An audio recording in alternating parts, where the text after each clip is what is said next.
Hello everybody and welcome back to the channel. My name is Ben Parks, 225 marathoner, and I also love spending time racing and running on the trails. And we've been inundated with questions and people asking for tips and advice here at the channel, asking about all things trail running as we come into the summer here in the Northern Hemisphere. So we thought we'd put together a little beginner's guide to help you guys out there explore the trails safely, have fun, get fit, and potentially race on the trails as well. So sit back, relax, let's get this video done. So we'll split this video up into various sections. We'll put the timestamps up on the screen there. But starting out, we're going to talk about what is trail running. Well, essentially, it's just not running on the tarmac or asphalt. It might be running out on some fire roads in the forest. It might be running up mountains in the Alps, or it might simply be running in the woods and the forest around where you live. And with trail running, it's all about taking the path less trodden, about exploring some new places, seeing some new things, some new sights, some new sounds, some animals, some new trees, taking in the nature, connecting with Mother Earth all around us, far more than we would do if we're running on the roads in the cities and things like that. Right, let's have a quick chat about the kit you're going to need to get going.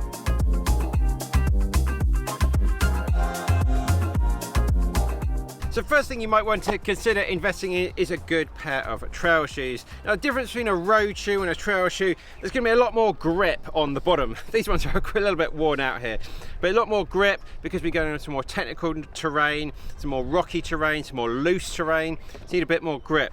They might well have a rock plate inside, so in this shoe there's a plate inside, not the type of plate you get in a very fast road shoe, a carbon plate, but just a plate in there to protect you from any sharp objects, any sharp rocks that might be coming in. Also, you might have a lot more protection at the front of the shoe, just in case you're hitting any roots or any rocks there as well. But if you are starting out and you're just running on some fire roads, some very sort of what we might call light trails, then road shoes in the summer are likely to be just fine to get going. Don't feel you need to rush out and invest money in trail shoes. Just test it out first, and then if you like the sport and you like everything, then you can go out and get a good pair of shoes. Now when you are ready to go and buy a pair of trail shoes, I would really say stick to the brand that you're used to in your road running shoes. Most companies do have a trail section, so if you run in some Nikes, then something like the Nike Pegasus Trail 4. If you like Sauconys, then something like the Peregrine trail shoe. If you like Hokas like the ATR or the Speedgoat, they're really good to get you going. Because of the type of surface we're running on with trail runs, they tend to take a little bit longer, so you might want to be thinking about taking some supplies with you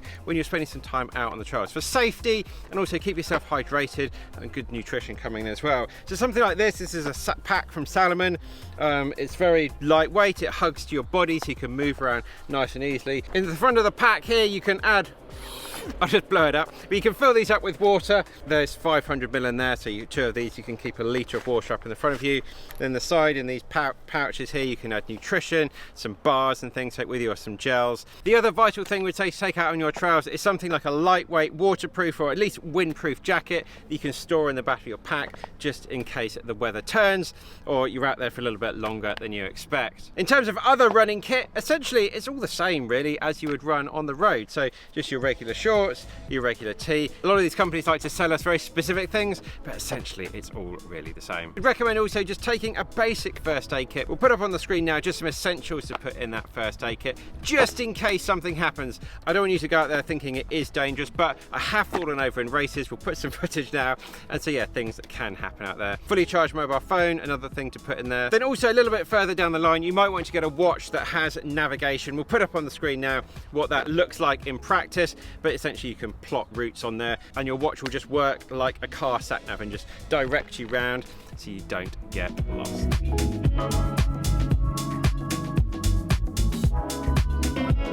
So you've got your kit, you're ready to go, but where are you going to go? Well, you've got to find some good routes out there. The feature I probably use the very most is Strava Route Builder, which you can log in and see where everyone has been running in that particular area. And you can plot a route using the most popular routes that people have been using and then send it to your watch and following along. Other places you can look, something like the Long Distance Walking Association. Have a look if you're close to some of the national parks in the UK or other places around the world. A lot of them are likely to have specific set marked routes that you can go out and run. Another good thing to do is to look at some races that will be in your local area. So if you live in, say, Manchester, type in Manchester trail races, and then you might pick up some trail races in the Peak District, and you can go on their websites, see where they're running their races. They're likely to be good routes, and then you can follow those routes along, download the files, the GPX files they're called, and download them to your watch, and then follow that route along as well.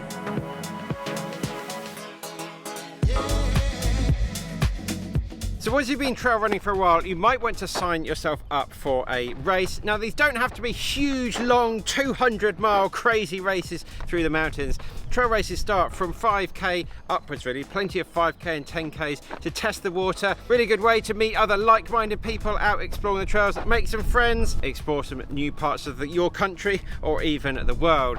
Now, in terms of where to find these races, well, we'll put a list of some UK organisers based up on the screen, people we've sort of run their races before, so we know they're pretty good. Something like Maverick especially organise some very good, very beginner-friendly trail races, be very, very welcoming. There's also the UTMB Index. You can go on the UTMB website. UTMB are a huge organisation all around the world that organise some very high flagship, very difficult races, but they also have a very good directory, which is worth having a real good trawl through. Similarly, there's the ITRA, the International Trail Running Association. On their website they have a very sort of similar directory.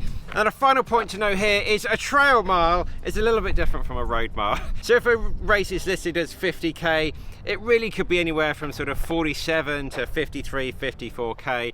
Don't want to be starting that race and getting to the end and my watch is saying 50k and I've actually got 2k left to go. So don't look too closely to the exact race distance. There's no exact things in trail running.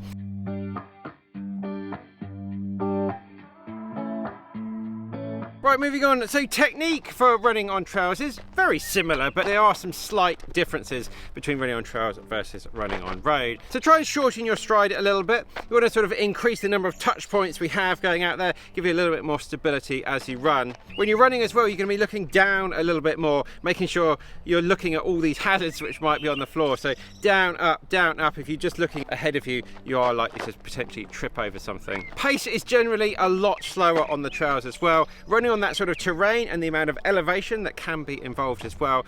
So we'd really say don't look at pace as you're running along, just look at time that you're out running, and don't say you're going to go and run, I'm going 10k today, just say I'm going for an hour or I'm going for 90 minutes, and really don't look at the pace too much. If you are someone that really has to look at their pace and get obsessed with it, some of the more advanced watches, you can actually put gap pace, which is the grade adjusted pace.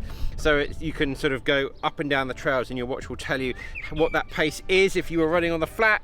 Now you might want to spend a little bit of time in the gym or at home doing some ankle strength work as well. Ankles do take a bit of a beating on trail, always landing on terrain that isn't exactly flat, which it will be used to when you're road running. And finally in this section, it's completely fine, and everybody does walk as part of their trail runs. Now this might be when it gets particularly steep and you want to go up, or you might want to take on some calories, so you're just going to walk for a bit, power hike for a bit while you take on some calories. It's completely fine, it's completely normal. The world's best pros will still be hiking and walking as part of their most advanced trail races as well. So don't worry about it, you do you, enjoy your time on the trails, and don't worry all about that pace. So there we have it guys, hope you enjoyed the video. A few little final things to think of. Please follow the countryside code.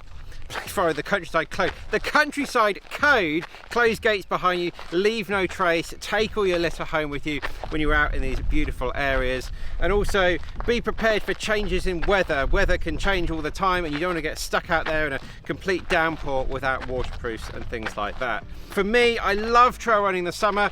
We're now training for Comrades Marathon in about 4 or 5 weeks time, and then I'm going to spend the next 2 or 3 months out on the trails, out in the mountains, forgetting all about pace and marathon splits and that sort of thing, and then come back to it when we're training for Valencia at the end of the year. So that's it. Hope you enjoyed the video. Please give it a big thumbs up, smash that like button, and let us know down in the comments your favourite race organisers or your favourite tips to help people out. Keep on getting it done guys, keep on working hard. We'll see you very soon in the next one.